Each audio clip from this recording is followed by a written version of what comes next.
2、4、6、8、10。要啊，數咩啫？咁大塊蔗田，你數得過嚟嗎？哇！呢個龍我真係發達咯！如果係我嘅，長單咯。唉，要啊，嗯有句說話，唔知你有冇聽過咧？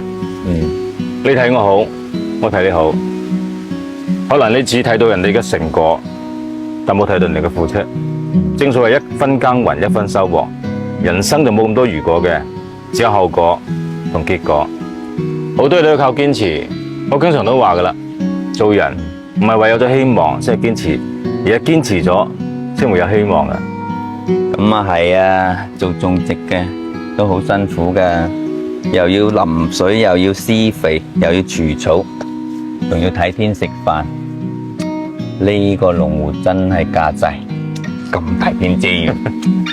你話嗯，咁我想問你啦，你覺得人生最細咩最架勢啊？